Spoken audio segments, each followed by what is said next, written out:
The Committee on Homeland Security, Subcommittee on Transportation and Maritime Security will come to order. Without objection, the Chair may declare the subcommittee in recess at any point. Today's hearings will examine the People's Republic of China's strategic investments in ports across the Western Hemisphere, including the United States and near the Panama Canal, and their broader implications for Homeland Security. Without objection, the gentleman from Iowa, Mr. Zach Nunn, and the gentleman from Puerto Rico, Mr. Pablo Jose Hernandez, are permitted to sit with the subcommittee and ask questions of the witnesses. I now recognize myself for an opening statement. Good morning. I want to welcome everyone to the first hearing of the Subcommittee on Transportation and Maritime Security in the 119th Congress. As we begin this new Congress, it is only fitting that we turn our attention to one of the most pressing national security threats facing the United States today, the People's Republic of China's growing presence in the Western Hemisphere. In recent years, the PRC has steadily increased its footprints in key maritime infrastructure across Latin America and the Caribbean, gaining leverage over trade routes and extending its economic, political, and military influence in our region. Today's hearing marks the beginning of a serious effort by this subcommittee to assess the scope of Beijing's ambitions and determine what steps must be taken to safeguard the homeland. President Trump and senior officials in his administration have rightly warned about the security risks posed by Beijing's malign investments, particularly in ports near the Panama Canal, which has long served as an essential artery for global commerce and U.S. naval operations.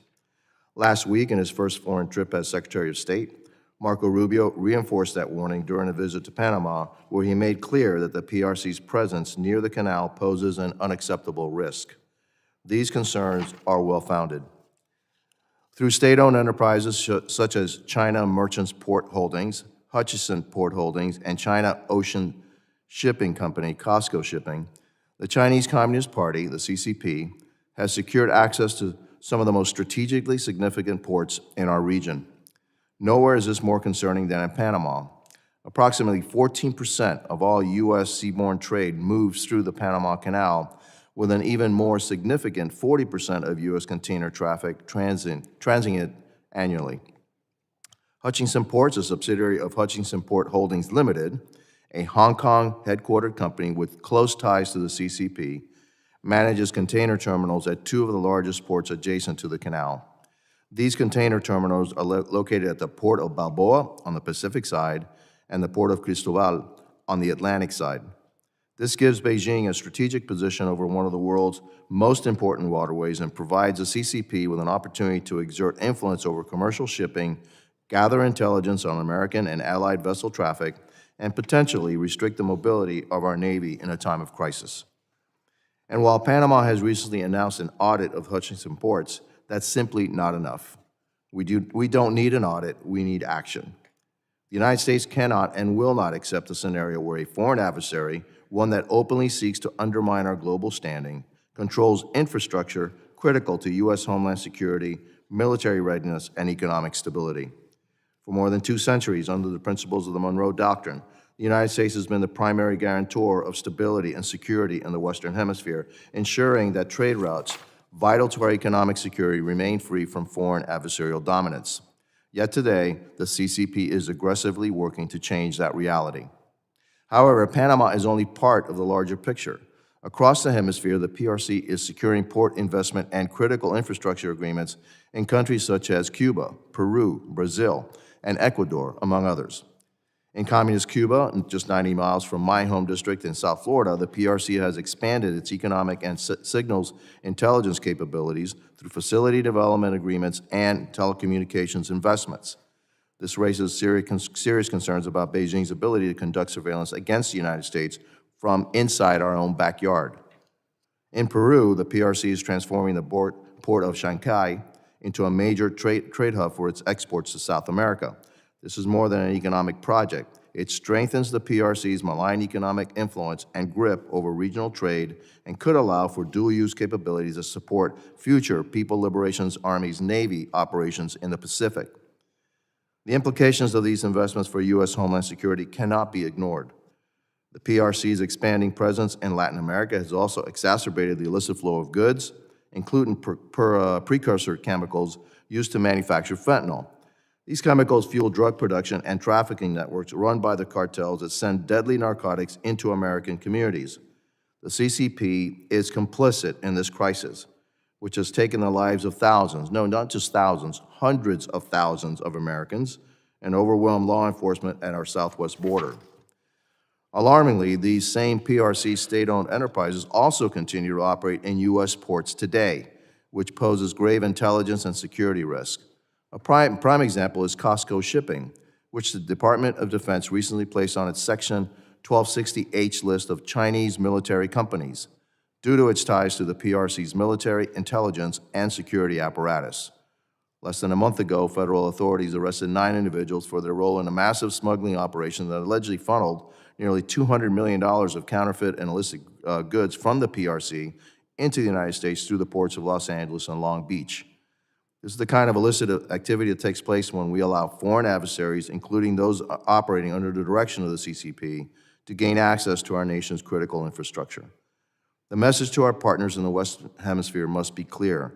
If you want to benefit from security, cooperation, and economic partnership with the United States, you must distance yourself from PRC state-owned enterprises. The CCP has no rightful place in shaping the economic and security landscape of our region. I want to thank our witnesses for appearing before the subcommittee today. I look forward to a productive discussion on how we can enhance American security in response to the PRC's increasing presence and influence in the Western Hemisphere. I now recognize the ranking member, the gentlewoman from New Jersey, Ms. McIver, for her opening statements. Good morning. Thank you to our witnesses for joining us today, and thank you to our chairman, Jimenez, for holding today's hearings. I'm glad to serve as ranking member of this subcommittee this Congress, and I look forward to working with all of my colleagues to advance the security of our transportation and maritime systems. Before I begin, I want to offer my condolences to the friends and families of those to the friends and families of those lost in recent aviation accidents here in Washington, D.C., as well as Philadelphia and Alaska. We must ensure travelers everywhere can board planes and get to their destination safely and securely. Now to the topic at hand. The People's Republic of China has aggressively pursued investments in ports throughout Americas and across the globe. PRC aggression requires a robust, coordinated response by the United States and our allies. Investments by Chinese state-owned companies and terminal leases at U.S. ports must continue to be reviewed carefully by the Committee on Foreign Investments in the United States, as they have been to date, and PRC investments in ports abroad must be countered by U.S. foreign aid. However, scrutinizing PRC investments in our ports only goes so far if we are at the same time opening the front gates of our government to Chinese influence. The PRC poses a threat to U.S. national security through investments not just in ports, but in all manner of foreign assets, including their top puppet, Elon Musk. Since being installed as the de facto president of the United States, Musk has acted at every turn in the interest of China and himself at the expense of American people. Musk has deep ties to China. We do not know the full extent of those ties because he refuses to file a public financial disclosure, but we do know that Musk has received hundreds of millions of dollars in loans from PRC-controlled banks to build factories in Shanghai, which are central to his business and wealth. And we know that Musk has repeatedly met with senior Chinese officials and failed to disclose those meetings despite being required to do so as a U.S. defense contractor. Musk's own Doge co-chair, Vivek Ramaswamy, has said of Musk, quote, "I have no reason to think Elon won't jump like a circus monkey when Xi Jinping calls in the hour of need," unquote. Since Inauguration Day, Musk and his affiliates have inserted themselves at multiple government agencies and gained access to government systems containing America's most sensitive personal data. Musk has also exported Americans' personal data onto unsecure personal servers for unknown reasons. One government contractor responsible for contributing to intelligence briefings for this Treasury Department called Doge's access to the department's payment system, quote, "an unprecedented insider threat risk," unquote. If my colleagues were as concerned as they profess to be about the PRC's access to sensitive U.S. critical infrastructure and data, they would not be okay with handing their constituents' information over to an unelected billionaire whose true intentions are unknown. In addition, the Musk-Trump administration has attempted to freeze grant spending, including disbursements for the Port Security Grant Program, which U.S. ports rely on to fund critical security projects. To make matters worse, Musk and his underlinings are trying to kill USAID, the agency responsible for providing foreign aid. USAID's foreign investments are vital to advancing U.S. interests abroad. In fact, USAID's investments are the best tool the United States has to counter the PRC's influence on the global stage in general, and the PRC's foreign port investments in particular. USAID provides these investments for less than 1% of the federal budget. Elon Musk's net worth has increased by far more than the entire USAID budget just since Election Day, which just goes to show that he cares about his own personal enrichment, not making the government more efficient. Dismantling USAID is illegal. I'm gonna say that again. Dismantling USAID is illegal, as Congress has authorized, funded, and mandated its foreign aid programs. But beyond that, dismantling USAID is just plain dumb. At least it is dumb if your goal is to advance U.S. interests, which may not be Musk's goal. Removing U.S. foreign aid will create a soft power vacuum that the PRC will happily fill. As one former USAID official put it, and I quote, "Halting foreign aid, even just temporarily, will have obvious predictable results. Children will die, our national security will erode, America's alliances will suffer, U.S. partners will be at risk, and America's enemies will rejoice. The Trump administration has just put America last while handing a gift to our biggest adversaries, notably China," unquote. I agree with my colleagues across the aisle that our ports need to be secure and that we need to encounter the PRC's influence in the U.S. and across the globe. I hope my colleagues would open their eyes and see that this administration's actions fly directly in the face of those goals. I thank the witnesses again for joining us, and I yield back. Thank you to the ranking member. Other members of the committee are reminded that opening statements may be submitted for the record. I am pleased to have a distinguished panel of witnesses before us today on this critical topic. I ask that our witnesses please rise and raise their right hand.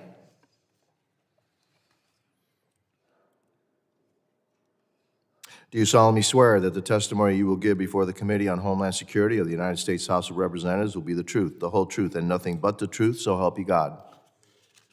Let the record reflect that the witnesses have answered in the affirmative. Thank you, and please have a seat. I would now like to formally introduce our witnesses. Dr. Isaac Kardon is a senior fellow for China Studies at Carnegie Endowment for International Peace and an adjunct professor at Johns Hopkins School of Advanced International Studies. Previously, he was an assistant professor at the U.S. Naval War College's China Maritime Studies Institute. Dr. Kardon specializes in China's maritime power, including its global port development, overseas military basing, and the international law of the sea. He holds a PhD in government from Cornell University and an MPhil in modern Chinese studies from Oxford and a BA in history from Dartmouth. Dr. Matthew Kroenig is Vice President and Senior Director of the Scowcroft Center for Strategy and Security at the Atlantic Council. He specializes in U.S. national security strategy, strategic competition with China and Russia, and nuclear deterrence. Dr. Kroenig currently serves as tenured professor at Georgetown University, and he's also a commissioner on the Congressional Commission on the Strategic Posture of the United States. Previously, he served in the Department of Defense and the intelligence community under the Bush, Obama, and Trump administrations. He holds a PhD and MA in political science from the University of California, Berkeley, and is a life member of the Council on Foreign Relations. Dr. Ryan Berg is Director of the Americas Program and head of the Future of Venezuela's Initiative at the Center for Strategic and International Studies. Dr. Berg specializes in U.S.-Latin American relations, strategic competition, defense policy, and transnational organized crime. Previously, he was a research fellow at the American Enterprise Institute and a visiting fellow at Oxford's Changing Character of War program. He holds a PhD and MPhil in political science and an MSc in global governance from Oxford, as well as a BA in government and theology from Georgetown. Dr. Cary Davis is the President and Chief Executive Officer of the American Association of Port Authorities, where he also serves as General Counsel. Prior to the AAPA, Mr. Davis served in the federal government as a presidential and congressional appointee for international trade and security. He holds a JD and a master's degree from the University of Pennsylvania and a BS from the University of Pittsburgh. I thank each of our distinguished witnesses for being here today. I now recognize Dr. Kardon for 5 minutes to summarize his opening statement. Chairman Jimenez, Ranking Member McIver, and members of the subcommittee, thank you for this opportunity to testify on Chinese firms' strategic port investments in the Western Hemisphere and their implications for Homeland security. Chinese companies have invested in port terminals in 7 countries in our hemisphere, to include 5 terminals in U.S. ports. 2 Chinese state-owned enterprises, COSCO and China Merchants, along with the private conglomerate Hong Kong-based CK Hutchison Holdings, are the lead Chinese partner in each of these investments. Compared to other regions, Chinese firms maintain a relatively modest presence in the Americas, with investments in 15 ports out of 95 total, which represents 16% of their overall global port investments. In the U.S., Chinese firms hold minority stakes in terminals at the ports of Los Angeles, Seattle, Houston, and Miami. At Long Beach, COSCO holds a 51% stake at Pier J. These positions are generally structured as joint ventures with American firms, which are generally the lead operators. Beyond our borders, Chinese companies have made particularly strategic investments in Panama, Peru, and Brazil. Turning to Homeland security implications, I assess 2 primary areas of valid concern. First, the potential for Chinese military use of these facilities to project power in the hemisphere, and second, the exposure of critical maritime infrastructure to certain physical and digital vulnerabilities. On the military front, Chinese naval presence in our hemisphere is relatively modest. The People's Liberation Army Navy has conducted only 39 port calls in the Americas over the past 27 years. That's out of a total of 413, so about 9%, with no reported calls since the year 2018. While Chinese-operated ports can and do support limited military operations, observed especially in their regular missions in the Indian Ocean region, the correlation of forces in this hemisphere overwhelmingly favors the U.S. For the PLA to mount a direct challenge to America's exclusive role in hemispheric security would be a risky and counterproductive deviation from Beijing's clear strategic imperatives. These will remain anchored in the Western Pacific and focused on controlling Taiwan for the foreseeable future. The more pressing concerns involve vulnerabilities introduced by Chinese-made equipment and software embedded in port systems. Even facilities not owned or operated by Chinese firms often rely on PRC-made technologies, for example, ship-to-shore cranes. Under Beijing's highly acquisitive data governance regime and comparatively high levels of control over PRC firms, these systems enable intelligence collection and surveillance and may cause delay or disruption to the critical operations of U.S. maritime transport systems. 4 recommendations follow from these findings. First, while the presence of Chinese investments and equipment in U.S. ports present some material risks, indiscriminate forced divestiture would do more harm than good. The focus should be on implementing stringent and mandatory cybersecurity and other security screening and developing viable domestic alternatives to technologies and services currently dominated by PRC firms. U.S. terminal concessions are less problematic from a national security standpoint, but should also be scrutinized rigorously. Second, the U.S. must work closely with the government of Panama to protect our vital national security interests that are concentrated at the Panama Canal.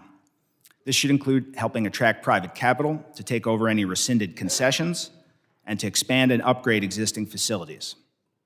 Third, rather than trying to symmetrically match China's port investments, we should leverage our extensive network of capable maritime partners in Asia and Europe in particular to compete collectively. Finally, Congress should prioritize legislation like the Ships for America bill proposed in the last Congress to coordinate our national maritime strategy, including creating a maritime security advisor position to improve strategic planning and decision-making that integrates economic and national security concerns. Challenges posed by China's port investments in the hemisphere are real, but manageable with proper attention and coordinated response.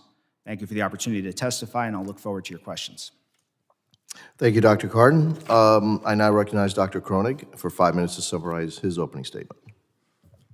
Chairman Jimenez, Ranking Member McIver, distinguished members of the committee, thank you for the opportunity to testify on the important topic of Chinese strategic port investments in the Western Hemisphere and the implications for U.S. Homeland Security.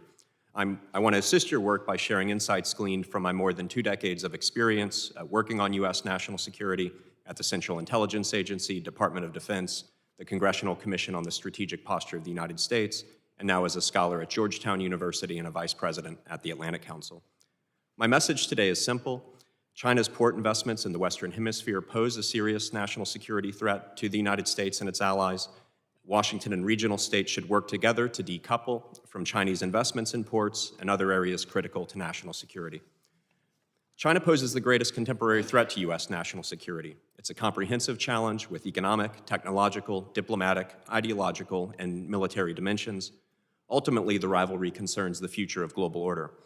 China employs overseas infrastructure investments, including in the Western Hemisphere, as part of its grand strategy. Countries in the Western Hemisphere are often attracted to China's infrastructure investments, but they come at a cost. Through its investments, China cements access to resources, captures elites, gains leverage over governments, shifts national policies in its favor, and undermines democratic norms and transparency and environmental standards. China's investments in ports, including in Peru and Panama, pose a number of threats to U.S. homeland security. Chinese-operated ports are used to facilitate the shipment of fentanyl precursors to the United States. China exploits the presence of technology and access to data for an intelligence advantage. China could restrict or block access to ports, threatening American trade and economic well-being. In the event of a crisis or war, China could hinder the passage of American naval vessels, undermining American war plans. China could also use deepwater ports to host naval vessels, enabling the projection of military power into the Western Hemisphere. As Secretary of State Marco Rubio recently and correctly stated, the status quo is unacceptable. There are a number of steps the United States should take to counter Chinese port investments in the Western Hemisphere to protect U.S. and allied security. The United States should encourage countries in the Western Hemisphere to adopt a de-risking approach to China. Regional governments do not need to choose between the United States and China. They can continue trade with China in non-sensitive areas such as agriculture. But U.S. allies and partners should pursue a hard decoupling with China in areas of sensitive national security concern, such as telecommunications, advanced technology, ground satellite stations, surveillance systems, critical minerals, and critical infrastructure, including ports. President Trump has said of the Panama Canal, "We gave it to Panama and we're taking it back." I applaud the Panamanians' government's subsequent decision to forego renewal of their participation in China's Belt and Road Initiative, and Panama should use its current audit of operators in the Panama Canal area as an opportunity to sever the contracts with Chinese companies and to rebid the contract to U.S. or allied companies that will better ensure American and Panamanian interest. Encouraging regional countries to de-risk from China will often be doing these countries a favor. Many Latin American countries entered into agreements with China years ago under previous governments and different geopolitical conditions. Today, these same countries understand that undue Chinese influence in sensitive sectors is not in their interest, but they do not have the ability to stand up to China on their own. Pointing to the United States as the bad cop can help these countries take necessary steps that would be difficult to take on their own. Washington cannot, however, expect regional countries to trade something for nothing. The United States must provide credible and affordable alternatives to Chinese infrastructure investments.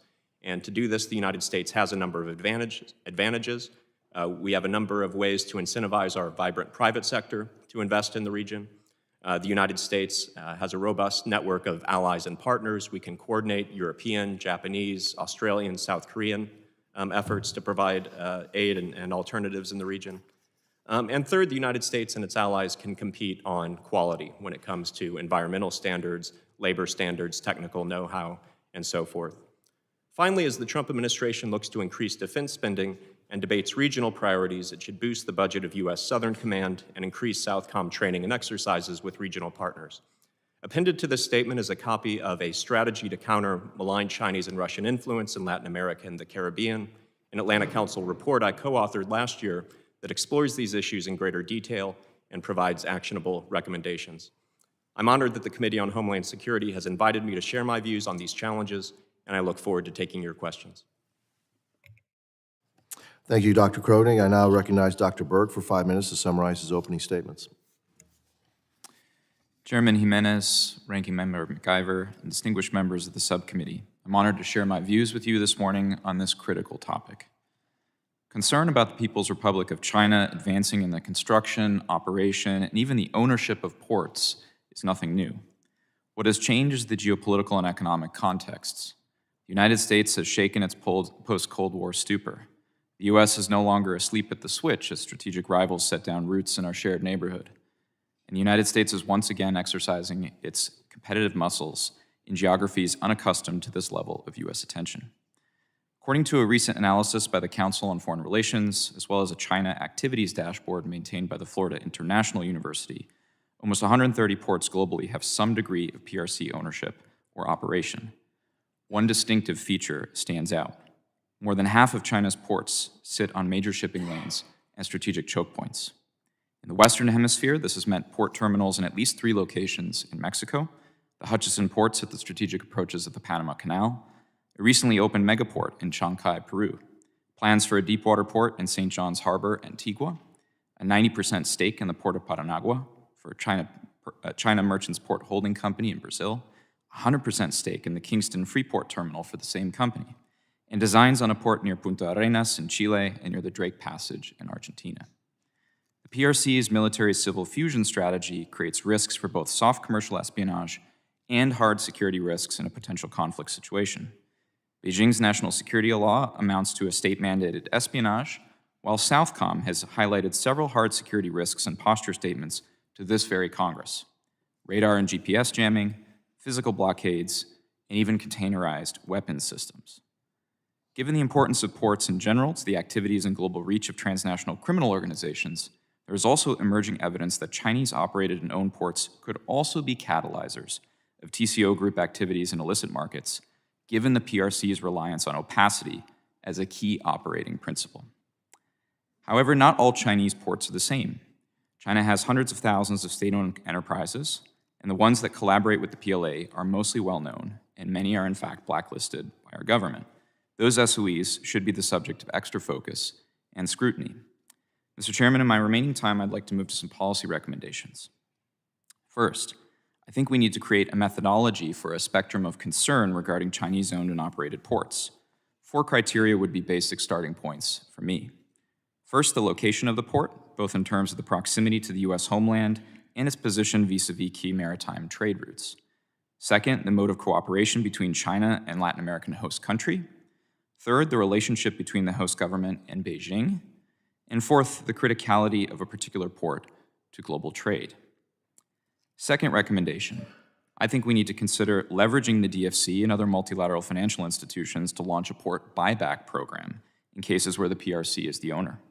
In the cases where the PRC is the port operator, these institutions may consider supporting a program to help countries terminate agreements early and entice more transparent operators to bid on concessions that become available.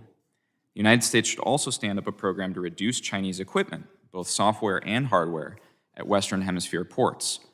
As I understand it, current U.S. law does not permit assistance to foreign ports to extricate Huawei equipment, for example, or ZPMC cranes. Third, the U.S. must find a way to make a better offer in these select and critical areas. Simply put, we need to up our game in commercial diplomacy. We should grow our commercial service by 2 to 3 times by recruiting people with a decade or more of private sector experience, including with cross-cultural skills in the regions where they'd be working. We should bring these individuals in to embassies via direct, non-foreign service officer test and hiring pipeline. We can use IEPA, I believe, to create the recruiting and onboarding process. We should also establish a global Belt and Road task force as part of the State Department's China House to identify where the PRC is bidding on infrastructure projects, critical minerals projects, ICT networks, and so on. And we must make commercial diplomacy a metric for success in every Global South ambassador's routine evaluations. And fourth, I think we need to maintain overhead imagery collection programs on select PRC ports. The United States should maintain strong overhead imagery collection on Chinese-owned and operated ports in LAC to ensure they do not expand or quietly but fundamentally alter their nature. This happened in the United Arab Emirates when we caught the Chinese expanding to accommodate military vessels and the PRC was forced to cease construction. I think with enthusiasm for China's BRI waning in recent years, and following Panama's courageous decision to end its participation in the BRI, the United States has opportunities to advance port infrastructure security. With that, Mr. Chairman, I yield and look forward to the committee's questions. Thank you, Dr. Berg, and I recognize Mr. Davis for 5 minutes to summarize his opening statements. Good morning, Chairman Jimenez, Ranking Member McIver, and distinguished members of the subcommittee. Thank you for the opportunity to testify today on critical issues for United States ports and our national security. Let me just thank you for your bipartisan efforts to counter fentanyl. My best friend, Sam, died from an accidental overdose about 5 years ago, and I think of him every single day.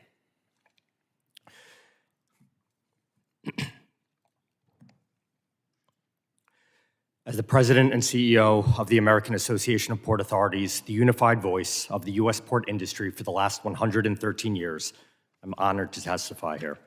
According to a recently released economic contribution report from former CBO economists, our ports are responsible for $2.9 trillion in economic activity and 22 million American jobs, or more than 1 out of every 8 jobs in our nation's workforce. China is investing in global port infrastructure exactly because it recognizes the profound economic and geopolitical advantages that critical trade gateways provide. There's been concern about Chinese companies at 5 terminals. As this committee's majority report highlights, we are talking about minority stakes in a handful of leased terminals, and all tenants at U.S. ports must comply with laws, regulations, and oversight from all levels of government. Everyone knows we want the highest standard of security at our critical infrastructure. The funding enacted through the bipartisan infrastructure law was historic, designating $450 million annually from fiscal years 22 to 26 for the Port Infrastructure Development Program, or PIDP. This critical funding is oversubscribed by 4x.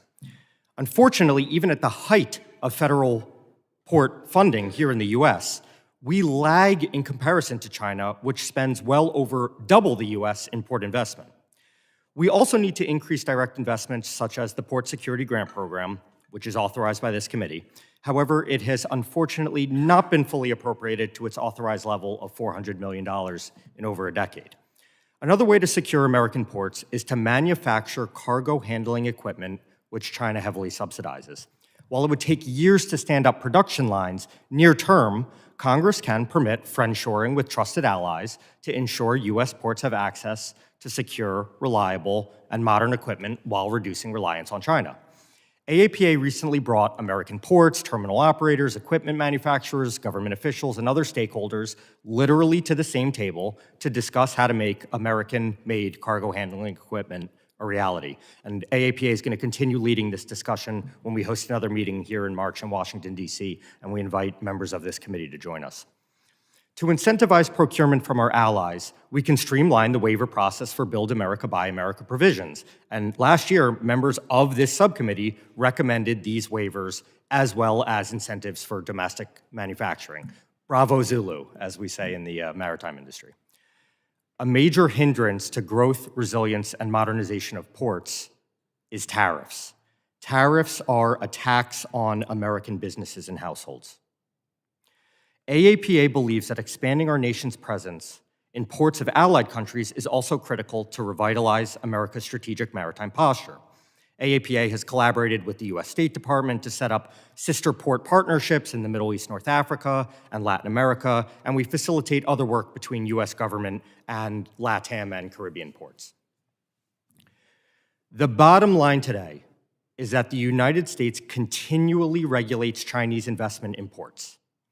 CFIUS is the primary mechanism for reviewing and mitigating any risks from foreign ownership or investment, on top of our industry's work with many other federal agencies. Our port industry believes the best counter to Chinese influence, especially at ports in our hemisphere, is strong leadership by the United States through strategic port investment.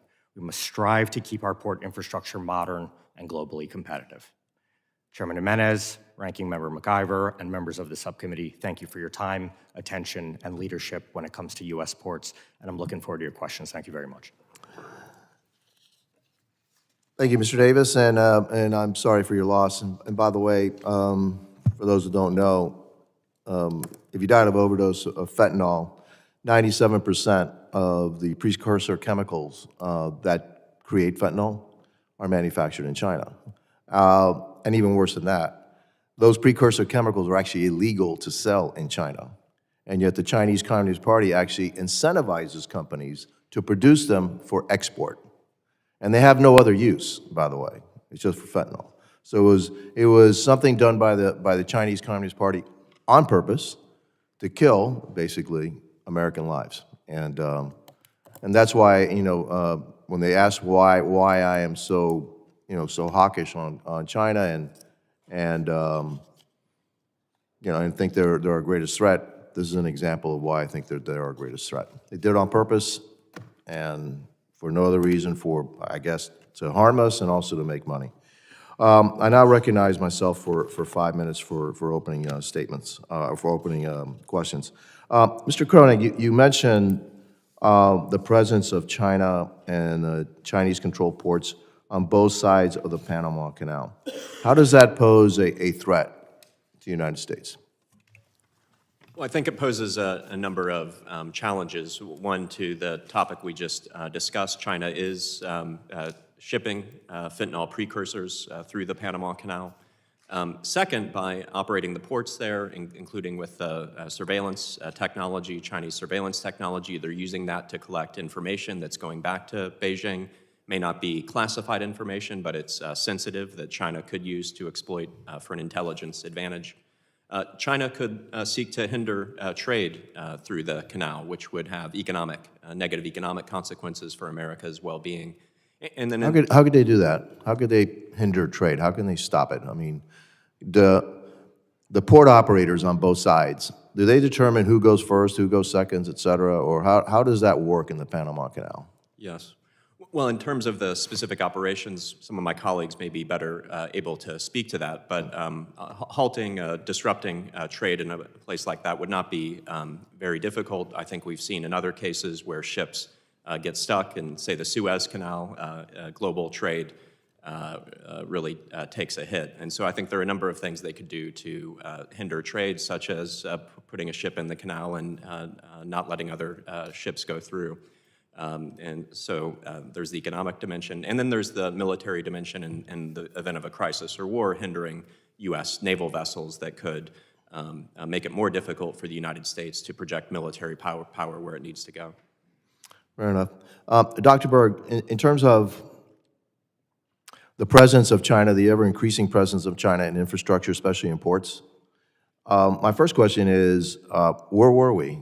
Because when I visited Peru, and I know they have a huge port they just constructed in Peru, they're actually putting out an RFP for the second port down in South Peru, and they want us to participate. They really want us to participate. Where has the United States been for the last, I guess, 2 to 3 decades down in South America?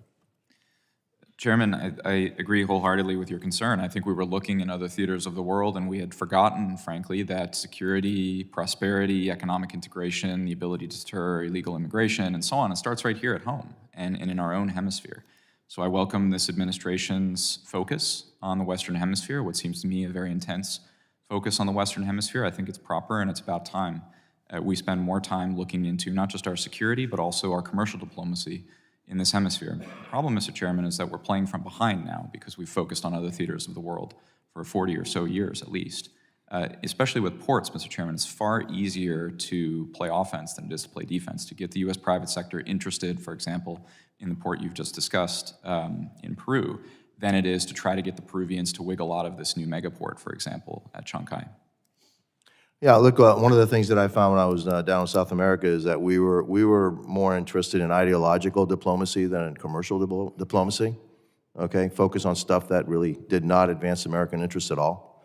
Dr.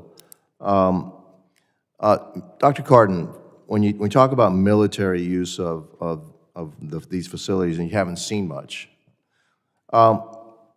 maybe my premise is that they're gonna build all the infrastructure and then they're going to appear, because if they start to appear now, then it kind of shakes us and wakes us up. But they are building that infrastructure, right? The ability to somehow then project power into our own hemisphere. They have the largest Navy in the world right now. They're building more and more ships, completely outpacing the United States in terms of other ship production. Their large Blue Navy ship production completely outpaces us here in the United States. And so, is there a threat to that? They're building the facilities. Will one day, all of a sudden, we'll see a bunch of People's Liberation Army Navy in our own hemisphere, in our own backyards? Chairman Jimenez, you're absolutely correct that pretty much any commercial port is intrinsically dual use, particularly the modern facilities that Chinese firms are constructing, owning, and operating in the hemisphere. But as you also note, there's been relatively minimal PLA operational activity in this hemisphere. And while I agree that it's possible for them to do it on relatively short notice, sailing across the Pacific, I think from a strategic standpoint, it's unlikely that Beijing chooses to make this hemisphere the area where they're trying to match up militarily against the United States in at least the near term. And the main reason for that is their overwhelming strategic focus remains in the Western Pacific, of course, Taiwan contingencies, but also the South China Sea and East China Sea. So while I think it's a reasonable concern and one that ought to be monitored, I think it's somewhat unlikely that they attempt to project large amounts of power into this hemisphere. I agree with you on short term. My time is up, and I'll just make one final statement, is that the Chinese have a very long-range point of view, and that they look at things 100 years ahead, not like us, we look at things 2 years ahead. And so with that, I'll yield, and I recognize the ranking member from, you're from? New Jersey. From New Jersey, okay. The Garden State. The Garden gentlewoman State. from New Jersey, Ms. MacGyver. Thank you, Mr. Chairman. On Sunday, Vice President Vance tweeted that judges aren't allowed to control the executive's legitimate power. Then yesterday, a federal judge said the White House had disobeyed the plain text of his direction to release billions of dollars in federal grants, which Congress appropriated, but the administration has tried to freeze. Now, I'm not sure what they teach at Yale Law School, but I am an educator myself, and in New Jersey's 10th, we teach students in elementary school that the legislative branch writes the law, the judiciary branch interprets the law, and the executive branch enforces the law. This isn't hard. If this administration refuses to comply with the court orders, we will be in a scary situation in this country, not just because we will face a constitutional crisis, but also because federal grants are critical to our safety and security, including at our nation's ports. DHS administers the Port Security Grant Program, which was funded at $90 million in 2024 for critical security projects. The Port of Newark has relied on that funding, as well as funding from the Bipartisan Infrastructure Law. Mr. Davis, how important are federal grants to U.S. port security and infrastructure? Would any freeze on these grants, like those attempted by this administration, have any impacts? Thanks for the question, Congresswoman. The federal funding for port infrastructure is critical, and I give all legislators across the spectrum a huge bravo for the attention that they've put on intermodal infrastructure funding and supply chain resilience through all the various programs at USDOT, Department of Homeland Security, et cetera, et cetera. The funding increase has been amazing for recapitalizing a lot of aging infrastructure at our ports. Specific to your question, we're monitoring very closely what's happening with the administration with the caveat that the president has the prerogative to impose his policy preferences as he sees fit and within law. We're, of course, watching very closely to make sure that any monies that were appropriated, or even more importantly, obligated, monies that have been obligated already, they have to flow. There's a contractual right in the recipients of these grants that they get their funding. So this is something we're watching very closely. Thank you. In your opening statement, you talked about how, this Port Security Grant Program was originally authorized for $400 million in funding, but since has been underfunded. Can you talk a little bit more or elaborate on what kinds of projects and security upgrades would ports be able to make with more funding? Thanks for the question, Congresswoman. The types of projects run a gamut. You can imagine everything from physical fencing, bollards, camera systems that protect the gate, as we usually call it, around the port, to much more cutting-edge machine learning, AI, defensive measures to predict, preempt, and respond to cyber threats. It's well known that many of our largest gateway ports receive tens of millions of attempted cyber intrusions per day, per month. I'm not sure exactly, but it's tens of millions per month at least. So the types of projects that this critical grant program funds across the gamut, all really important, all really good for responding to the changing nature of a lot of threats that the ports are seeing. Thank you, Mr. Davis. And I, too, want to offer my condolences for the loss of your friend. Thank you for sharing that story with us and those who are watching and those here. With that, Mr. Chairman, I yield back. Thank you to the ranking member, and I recognize the gentleman from New York, Mr. Garbarino. Thank you, Chairman. You're from the 6th borough, right, in Florida, of New York? Yes, I actually am. Okay. Thank you, Chairman. Mr. Davis, modern port operations rely heavily on digital logistics, AI-driven cargo tracking, and automated systems, making them highly dependent on cyber networks and interconnected technologies. If the People's Republic of China controlled ports in Latin America or even PRC-affiliated terminals within U.S. ports were compromised, it could provide the Chinese Communist Party with the capability to conduct espionage, manipulate global supply chains, or even sabotage critical logistics operations in a crisis scenario. In your assessment, how susceptible are Western Hemisphere ports to cyber intrusions or sabotage by PRC-affiliated entities? Thanks for the question, Congressman. It's a good one, especially it kind of segues nicely to changing nature of threats to ports, especially as Internet of Things, IoT, more connected equipment at the ports, right? I don't want to opine too much on what's happening at Latin American facilities because I think my fellow panelists probably have a little bit better view. But in the United States, we of course take this super seriously, whether it's daily interface with federal agencies, CISA, U.S. Coast Guard, which is the lead agency for cybersecurity at seaports, CISA, U.S. Coast Guard. I personally sit on a DHS Maritime Sector Coordinating Council where we share threat information across the maritime supply chain, not even just ports, but tug and barge, carriers, marine terminals. So we have fora, including the ISAC, Information Security Analysis Center, where we share information about threats across all the players in the chain. Ultimately, I point to the LogInc example. This was a Chinese-developed software. I'm not sure of its status in use at ports around the world, but this is a great success story of U.S. government in partnership with industry identifying something that carried too much risk that we didn't want to upload or use in our IT and OT at ports. And so we stiff-armed it and said, we're not going to use this at U.S. ports. So I see that as a great success story in terms of the collaboration with industry and government. So you think government's doing a good enough job right now to keep, to reduce the U.S. maritime sector reliance on PRC manufacturing port equipment, or do you think there's more that we can do, and does Congress need to act? I think our ongoing partnership is strong and satisfactory, but if we do want to take further steps to regain further control over our supply chains and where our equipment's manufactured, we do support a reshoring program for large-scale cargo handling equipment, such as cranes and other cargo handling equipment at ports.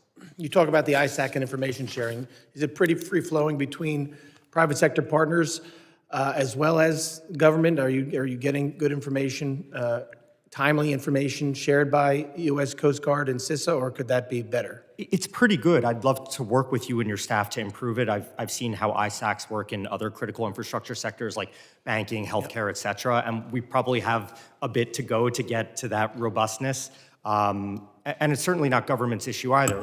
We could share information better just simply among industry, and that's what a trade association's for as well. So I'd love to work to strengthen it. All right, thank you, Mr. Davis. Dr. Kroenig, despite the well-documented security risks associated with the PRC's manufactured surveillance systems, including cameras from Hikvision and network security systems from Huawei, they remain prevalent in Latin American ports and logistic hubs. These facilities are critical to U.S. trade and often handle shipments bound for American ports. The presence of PRC-controlled surveillance systems raises concerns over whether China's Communist Party could use its infrastructure to track U.S.-bound cargo, collect intelligence on U.S. business operations, or gain insight into regional military activities. Do you believe the continued expansion of PRC affiliated surveillance technology in Latin American ports presents a security risk? Yes, it does present a security risk for all the reasons that you mentioned. And I'd say even more broadly, if China comes to control the digital infrastructure of the 21st century in Latin America, in the global south, what does that mean for the future of democracy and human rights in those regions? What does it mean for their global alliances? So I think this is a threat to the United States, and that we should encourage regional allies to de-risk from China and to end cooperation with China and with Huawei, and then also to work to provide them alternatives. How do we encourage them to de-risk? What can Congress do?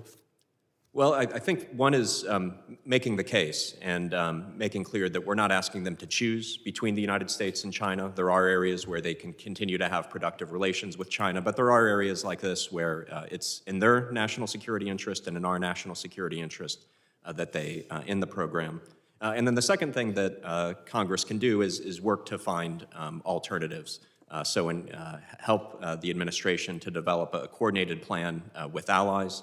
If the United States is doing it on its own, that's one thing. If we can do it in partnership with the Europeans, the Japanese, and others, that's much more powerful. Provide incentives for the private sector through DFC and some of the other mechanisms that have been mentioned. So again, encourage them to de-risk and then provide alternatives. Thank you. I yield back. Thank you, gentlemen from New York. And yes, I do represent the 6th borough and your future home, Miami. And I recognize and welcome the gentleman from Texas, Mr. Turner. Thank you, Chairman Jimenez and Ranking Member McIver. I represent a large portion of Port of Houston, the ship channel, generating millions of jobs, nearly $1 trillion in economic activity. One of the issues that we've been facing are these ship-to-shore cranes used in many U.S. ports. The Biden administration announced a $20 billion deal to develop domestic manufacturing of these cranes. I fully support that. And it's important that that money continues to flow. But let me ask you, Mr. Davis, how long do you foresee before we have enough of these cranes made in the United States to meet the demands of our seaports in a reliable way? Thanks for the question, Congressman. It's a great one and really speaks to the thinking several steps ahead, right? I don't have a great sense. The manufacturers of these equipment would have a better sense of how long they could stand up production lines. But my best, most aggressive estimate is about 2 years hence. And that's not from right now. That's from when the funding's in place, the purchase orders are put down. So give or take, we're talking a 2-year timeline. That, of course, even if we were able to create a domestic manufacturing program, would take years and years and years to replace all of these key equipment at the ports.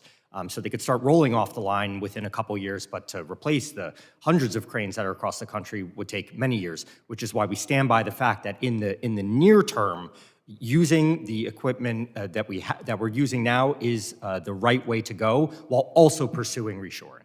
Because most of these type of cranes that are needed at the Houston Ship Channel, as we widen and deepen the port, are made in China.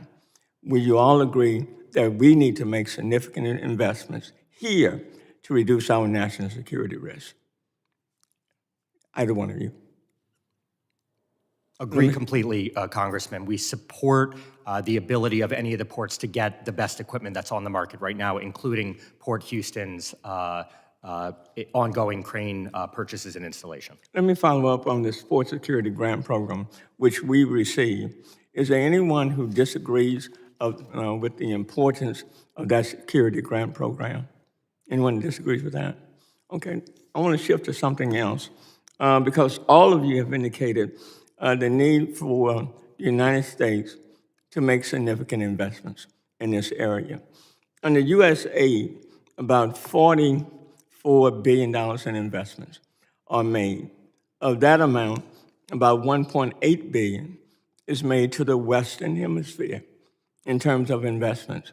I would think that by cutting off those investments of USAID, which helps to counter the PRC's Belt and Road Initiative in Latin America, that we are enhancing our national security risk. And we are opening the door for the PRC to step in when we are stepping out, and especially when we are stepping out without any real notice being given to Latin America, Panama, you name it, across the board, in fact, across the world. Do you all see the significance? Anyone would question the significance of, under the U.S. aid program, that $1.8 billion being given to the Western Hemisphere? Anyone would question that? And in fact, and I see no one is challenging that, Dr. Berg, you indicated that we should up our game. Can you elaborate a little bit more on that? What do you mean? More investments being made in the United States, more investments being made in the Western Hemisphere? Thanks for the question, Congressman. I think it's a question occasionally of investments, but it's also a question, to the chairman's point, of commercial diplomacy. I think we need to flip the mindset of some of our diplomats in the region. And I mentioned a couple ideas where I think we could recruit more people who have private sector backgrounds, bring them into embassies in a fast-track way, and also to make it part of an ambassador's performance evaluation. With respect to USAID, sir, I think there are ways in which we can make USAID, and I certainly hope that in the next iteration of USAID, it is more strategic. So for example, this hearing is focused quite a bit on Panama. We closed our USAID office Yeah, but let me just in the Obama administration and I hate to in cut you Panama. off, and I hate to cut you off, Dr. Berg, but when we are making those investments to the Western Hemisphere, if we cut them, I think we're sending the wrong signal to the PRC. They then step in even more. Thank you, Mr. Chairman. Thank you, gentleman from Texas. I now recognize the gentleman from Arizona, Mr. Crane. Thank you, Mr. Chairman, for holding this hearing today. I want to take a minute to talk really quickly about something that Ms. MacIver brought up.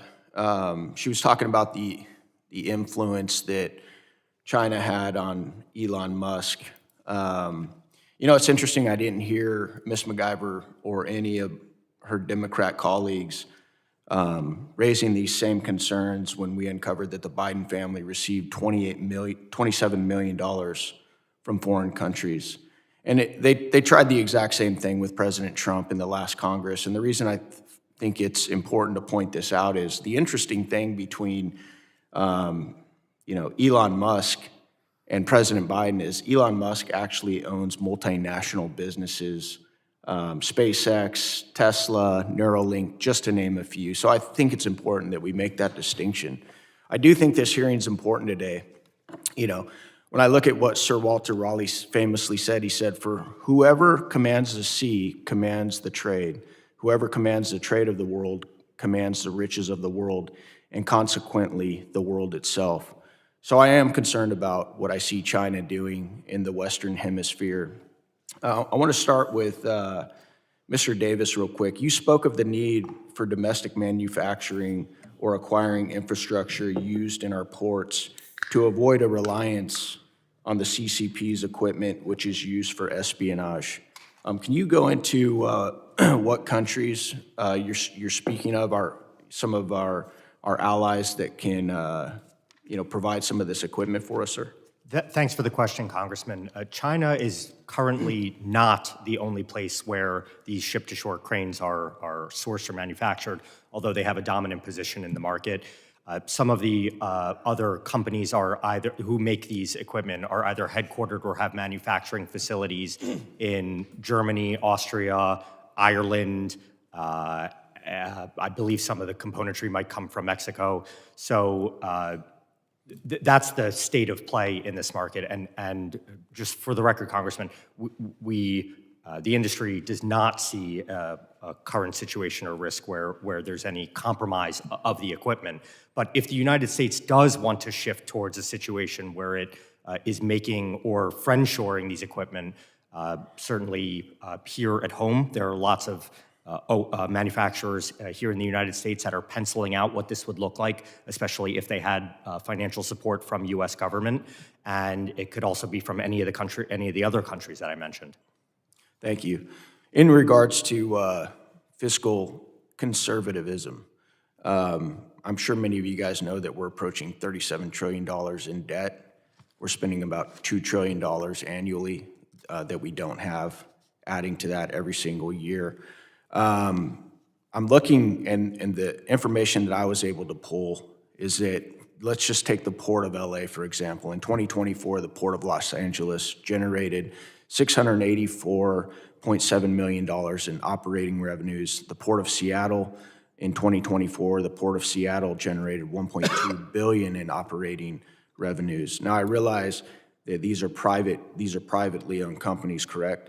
Why aren't these private companies investing a lot of their resources so that the federal government and the taxpayer doesn't come out and have to subsidize them? Dr. Kroenig, I'm going to give that one to you.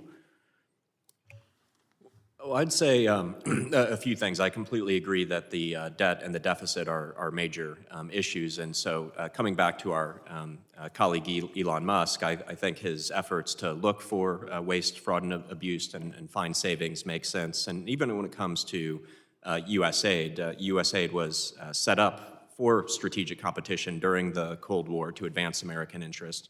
And then I think it did lose its way over time. And so I think trying to restructure U.S. foreign aid to prioritize concrete U.S. interest in strategic competition makes a lot of sense. And in terms of the decisions made by the companies operating the ports on the Western Hemisphere, I'm probably not the best to speak to that. Maybe I'd defer to Mr. Davis or to others.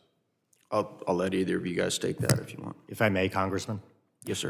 All of the port authorities in the United States are public entities. They're chartered by cities, counties, states, and many of those revenues go actually to public coffers. They go into the Treasury to pay for other services for the local urban area or county or whatever it may be. So I'd love to work with you and your staff on some of the specifics of those ports, but they're public entities that are often paying back profits into public treasury. What percentage, Mr. Davis, are most of them paying back? Let me get you that number, Congressman. Thank you. I yield back. Thank you, gentleman from Arizona. I now recognize the gentlewoman from South Carolina, Ms. Biggs. Thank you, Mr. Chairman. And I want to sincerely thank our witnesses for their valuable contributions to this important hearing today. So the United States Coast Guard is essential to securing maritime trade and enforcing laws that protect our national security. They safeguard our borders, they ensure the security of global trade, and they combat illicit activities at sea. The People's Republic of China's growing control over strategic maritime choke points, its engagement in illegal fishing, and the suspected use of commercial shipping for surveillance and illicit trafficking all directly threaten U.S. Homeland Security. Because the Coast Guard patrols these critical waterways, we must evaluate whether they have the resources and the authority needed to effectively address these threats. So for Dr. Kardon, how does the PRC's expanding influence over global shipping routes and strategic ports, including in Latin America and the Caribbean, impact U.S. Homeland Security and the Coast Guard's ability to police illicit trade and trafficking? Thank you, Congresswoman Biggs. I believe that the extraordinary market share of Chinese firms in global shipping and actually across all the verticals, I'd include shipbuilding prominently, port investments, of course, shipping itself, containers, leasing, et cetera, gives China a strategic advantage in the modern economic system. We heard the Sir Walter Raleigh quote. I think that resonates with leaders in Beijing.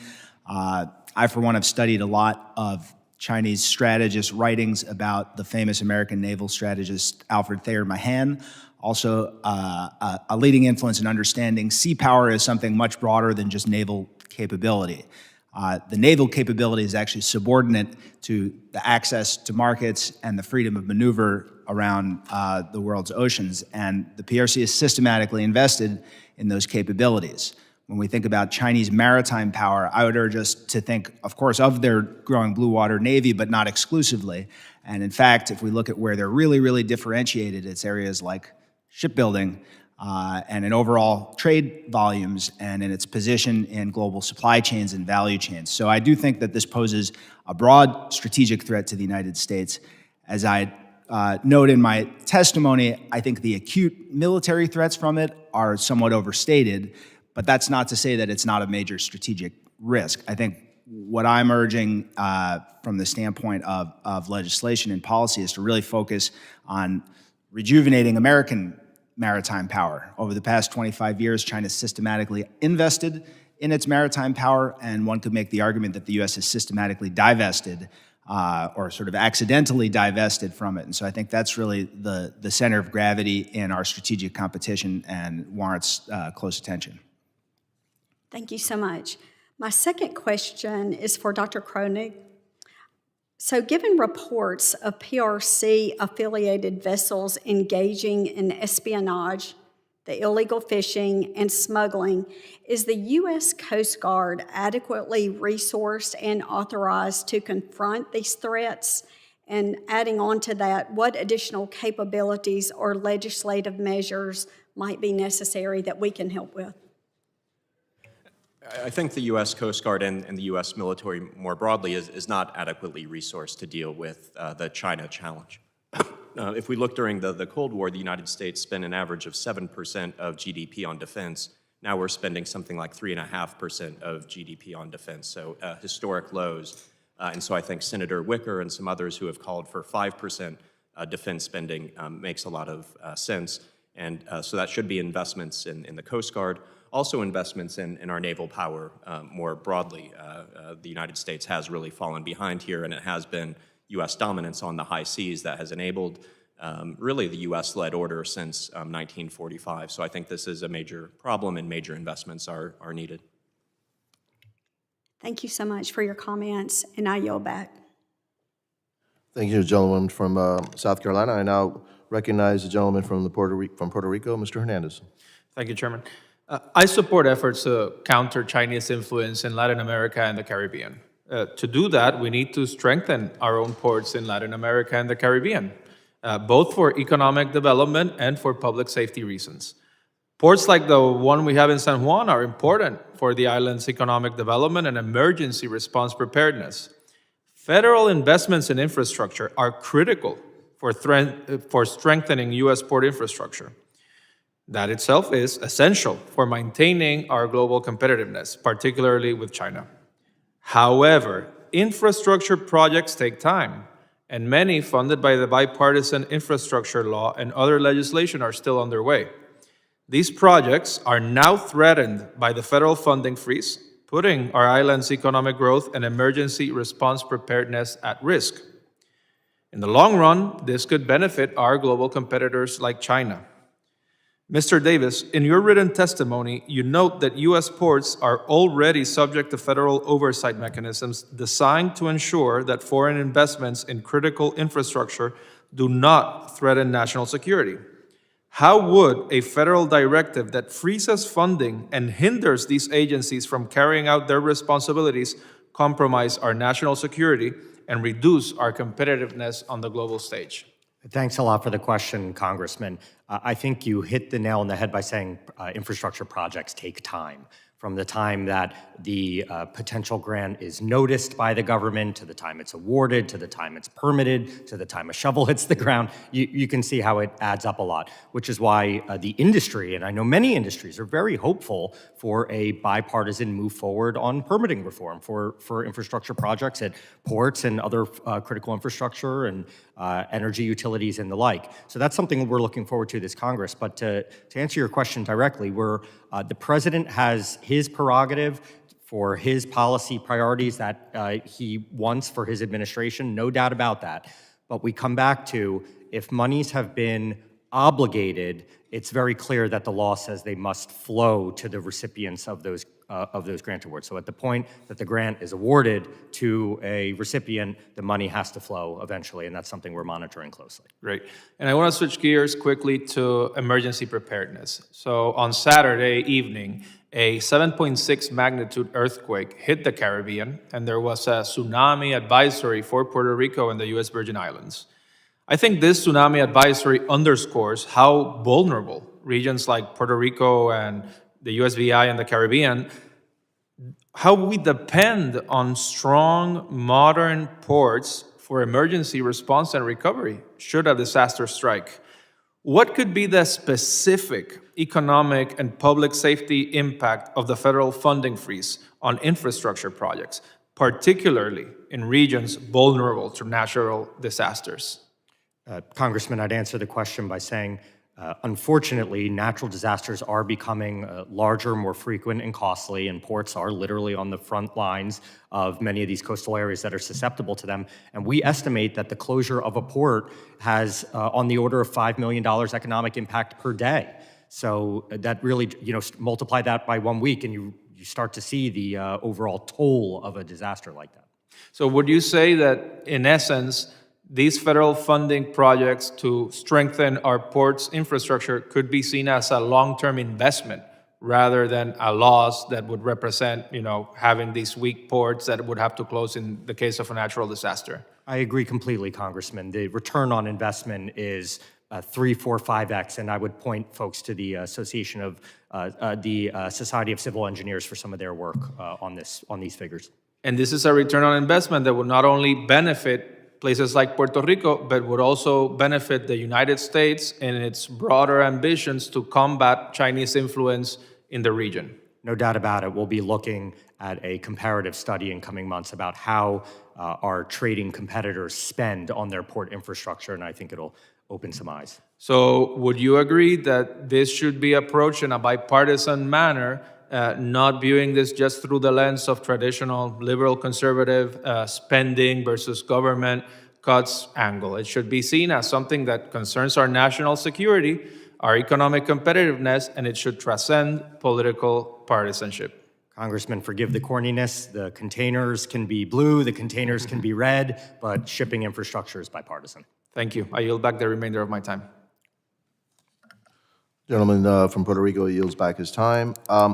We're expecting one other individual, one other member to come. It's supposed to be at 11:20, so I will keep the hearing open until 11:20. Hopefully he'll show up. If not, then we'll close. So we're in recess for a couple minutes.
The subcommittee will come back to order. I now recognize the gentleman from Iowa, Mr. Nunn. I want to begin by thanking the Chairman Jimenez, by starting off on such an important topic today and allowing me to join your subcommittee. As we all know, the CCP's global ambitions are not limited by hemisphere geopolitical boundaries. They are masters of anti-access area denial across all domains, including that in space, and have serving a threat across not just the Pacific, but around our world. Look, as a 20-year intelligence officer, including on airborne operations, I've flown reconnaissance missions along the PRC's periphery, and I've witnessed firsthand how Beijing operates. The PRC's investments are more than just about economics. They're tools for power projection, influence, and strategic positioning. Right now in Argentina, the Chinese are developing a deep space station, according to CSIS. BYD's monopoly of critical batteries, the COSCO's deep water port in Peru, and increased arms and weapon sales across China and throughout South and Central America. These are only a handful of the projects that they've undertaken, as has been highlighted today. In Latin America specifically, Beijing has employed debt diplomacy, state-controlled enterprises, and political pressure to expand its foothold.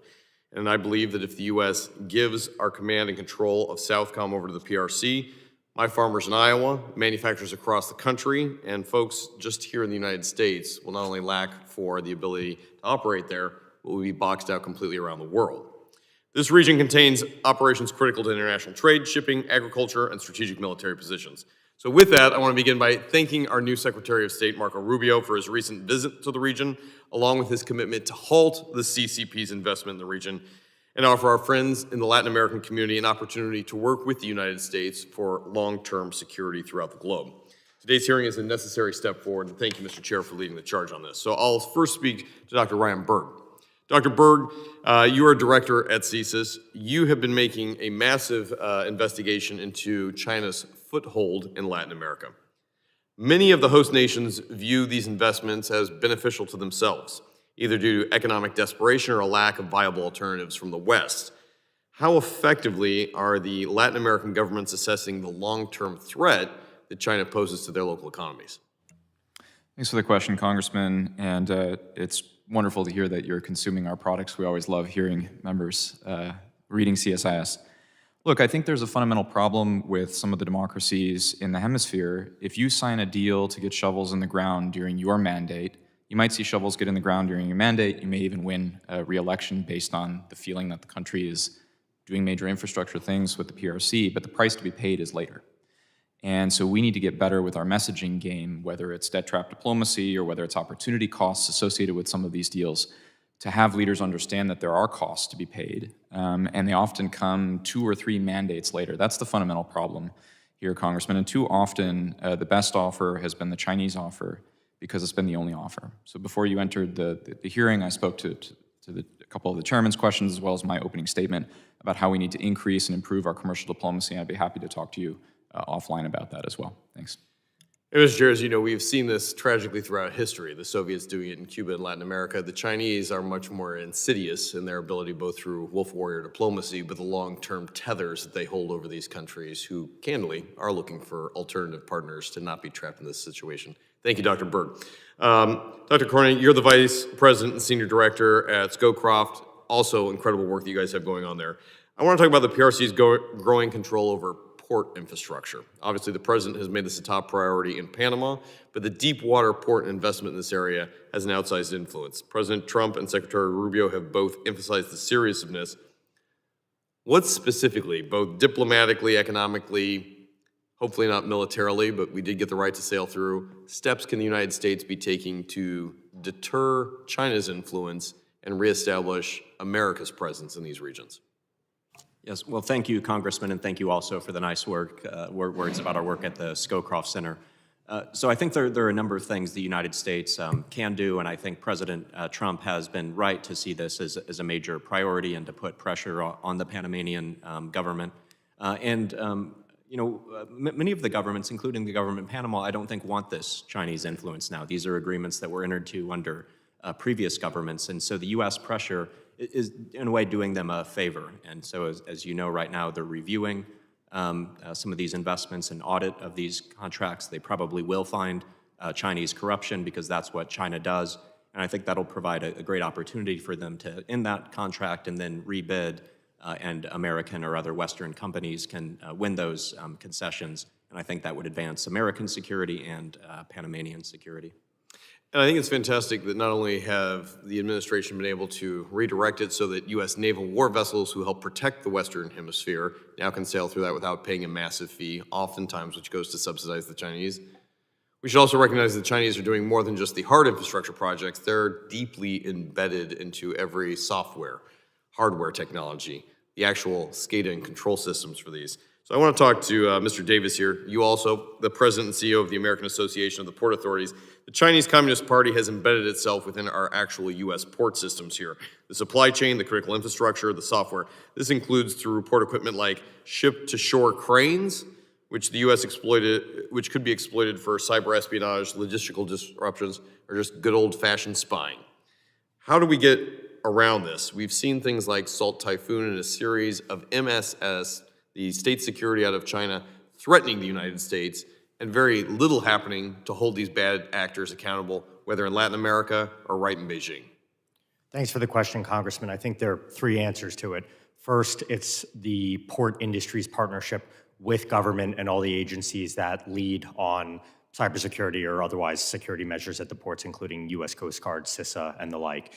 Similarly, within industry, we share ports, terminals, and other maritime players all share threats amongst each other so that they can identify malicious codes, spearfishing techniques, et cetera, so that everyone's kind of on guard and seeing the same thing.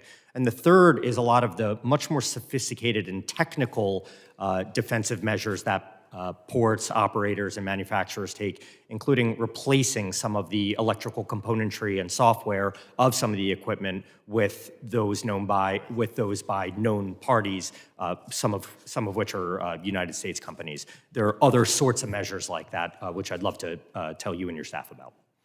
We look forward to that. I want to highlight that the scope just... The gentleman's time has expired. That's right. I yield back to the chair. Thank you. I want to thank the witnesses for their valuable testimony and the members for their questions. The members of the subcommittee may have some additional questions for the witnesses, and we would ask the witnesses to respond to these in writing. Pursuant to Committee Rule 7D, the hearing record will be open for 10 days. Without objection, this subcommittee stands adjourned.